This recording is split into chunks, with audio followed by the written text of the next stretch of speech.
विजय दुर्ग किला, जिसे अपनी दुर्जेय सुरक्षा के लिए पूर्वी जिब्राल्टर के रूप में भी जाना जाता है, एक समृद्ध इतिहास का दावा करता है जो मराठा साम्राज्य के उदय के साथ जुड़ा हुआ है। मूल रूप से घेरिया कहा जाने वाला यह किला शिलाहर राजवंश के राजा भोज द्वितीय के शासनकाल के दौरान बनाया गया था। सिंधु दुर्ग तट पर स्थित किला चारों तरफ से समुद्र से घिरा हुआ था, जो प्राकृतिक सुरक्षा प्रदान करता था। पास की उथली वाघोटन खाड़ी मराठा जहाज़ों के लिए एक सुरक्षित ठिकाना प्रदान करती थी। छत्रपति शिवाजी महाराज ने बीजापुर के आदिल शाही राजवंश से घेरिया पर कब्जा कर लिया और इसका नाम बदलकर विजय दुर्ग रख दिया, जिसका अर्थ है विजय किला।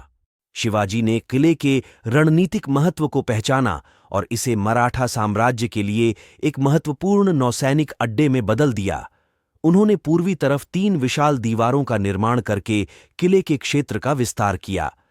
शिवाजी की मृत्यु के बाद उनके उत्तराधिकारी राजाराम के नौसैनिक कमांडर कान्होजी आंग्रे ने विजय दुर्ग को अपने तटीय क्षेत्र की राजधानी बनाया।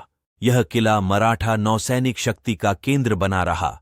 समय के साथ पूर्वी हिस्से की समुद्री खाई को भूमि के लिए पुनः प्राप्त कर लिया गया, जिससे किले का आकार कम हो गया, लेकिन सड़क पहुंच की अनुमति मिल गई।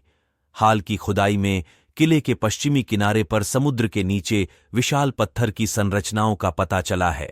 माना जाता है कि ये संरचनाएं मराठों द्वारा बनाई गई थीं, जो दुश्मन जहाज़ों को किले के बहुत करीब आने से रोकने में काम आती थीं, जिससे यह और भी अभेद्य हो जाता था।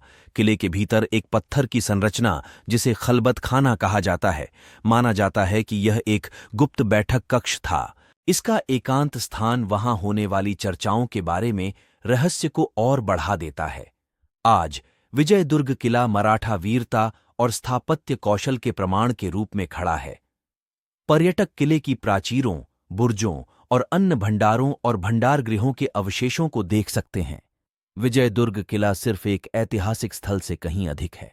यह मराठा प्रतिभा और स्वतंत्रता के लिए उनकी लड़ाई का प्रतीक है। किले की स्थायी विरासत आज भी प्रेरणा देती है और नौसैनिक युद्ध के बीते युग की झलक दिखाती है। और भी किले से जुड़ी जानकारी के लिए हमारे वीडियो देखें और चैनल को सब्सक्राइब करें।